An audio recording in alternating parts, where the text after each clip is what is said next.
Москва и Петербург остались без мобильного интернета аж до 10 мая. Операторы отключают связь из-за того, что Путин боится, что Украина испортит им 9 мая. Некоторые пользователи жалуются, что не работают даже сайты белых списков. В прошлый раз власти отключали мобильную связь на несколько дней в конце марта. Но по данным того же российского «Коммерсанта», всего за несколько дней московские предприниматели потеряли на минуточку от 3 до 5 миллиардов рублей, а государство, естественно, получило меньше налогов. При этом беспилотникам отключенный мобильный интернет вообще как зайцу стоп-сигнал. Вот тому самому зайцу, о котором мы все могли подумать. Сегодня украинские дроны успешно атаковали НПЗ в Киришах Ленинградской области. И все это как-то чудесно укладывается в одну картиночку. Москва, Лукойл. Мы как проехали, интернет вырубили. Вот заправщик говорит, только за наличку ничего не работает.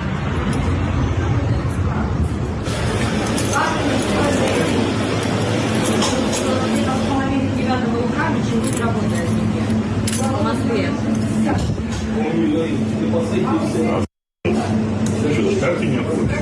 Не работает ничего, ни банкоматы даже вот в пятерочке не работают, ничего.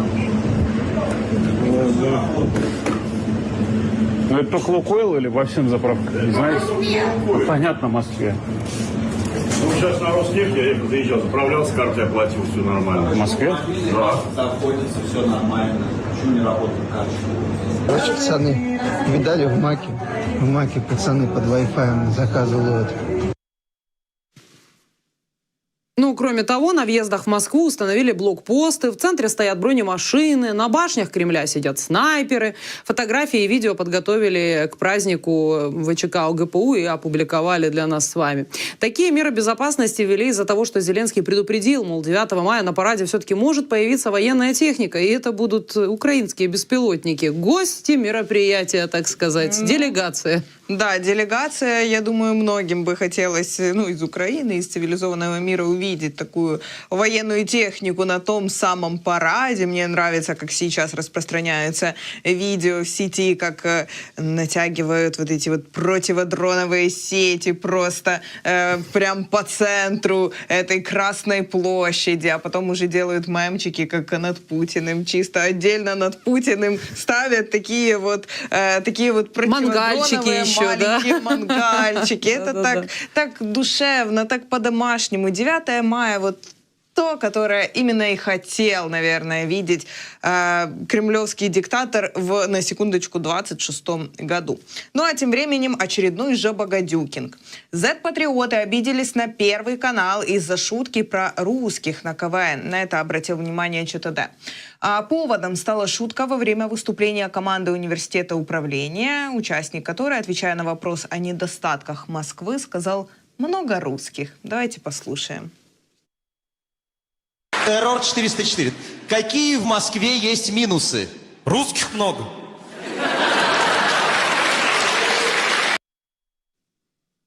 Это буквально там маленький фрагмент именно этой шутки, а вообще до этого нужно отметить, что в шутке говорилось о том, что, и интернета нет.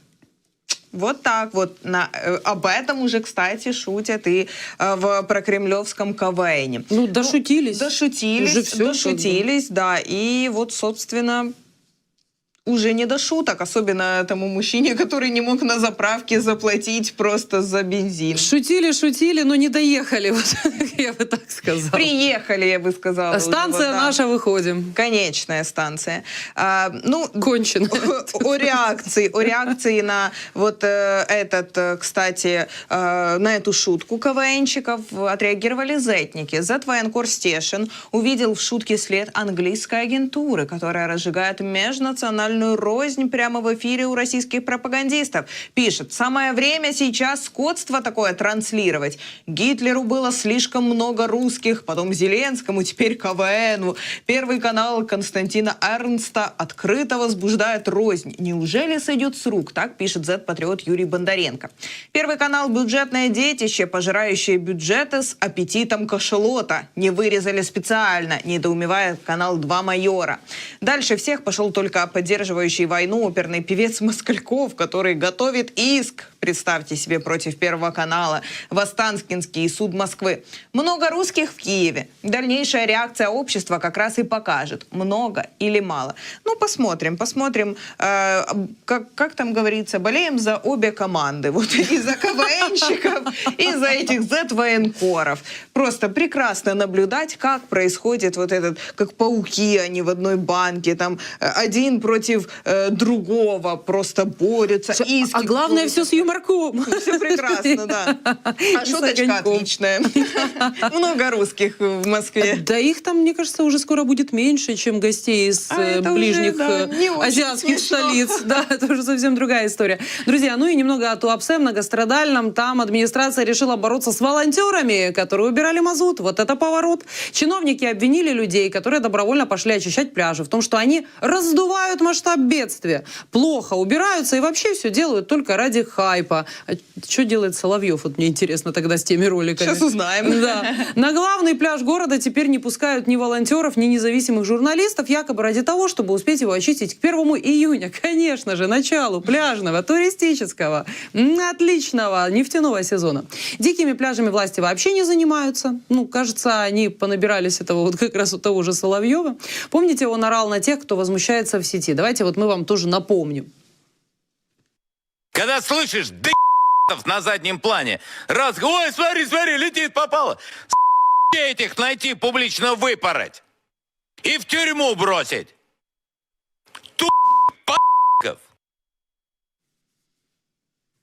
Ну вот, как бы да, Соловьев, как всегда. Вот только кто-то посмеет сказать что-то не то про Путина, где-то там вспоминается Боня, то сразу же он орет, он истерит и...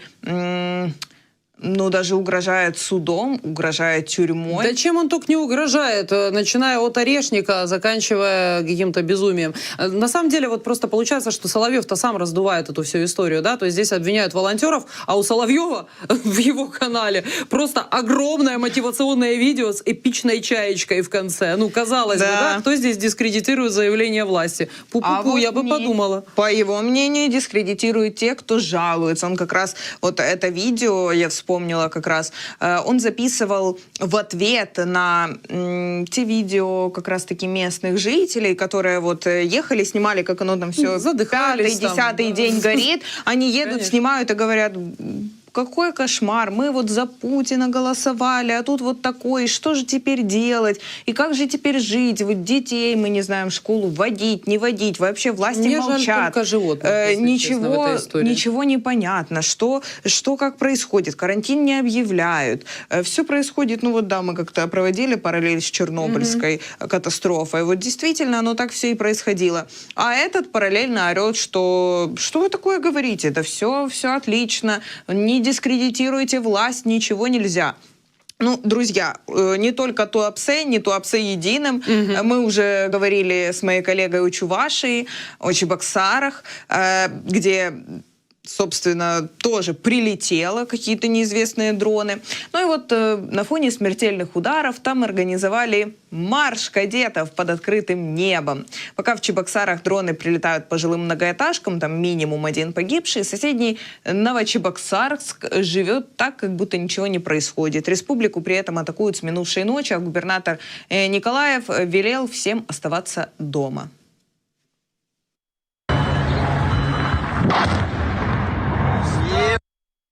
Прям в дом, блядь.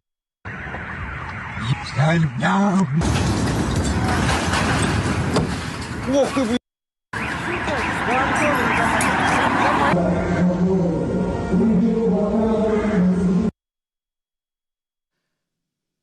Ну вот видим, что в Туапсе садили деревья, в Перми проводили спортивную эстафету, а почему нет? А вот тут кадеты строем ходят. Вот, кадеты же вообще, ребята, железные должны быть. Ну почему нет? Им потом еще на СВО идти воевать, в посадку в Украину. Я еще раз напомню нашим зрителям, что прилеты дронов в дом с пике — это работа российского рэба. То есть россиян абсолютно не волнует, куда спланирует беспилотник, кого убьет в квартире. И очень примечательно, что россиян призывают оставаться дома, чтобы их точно Там можно было поразить.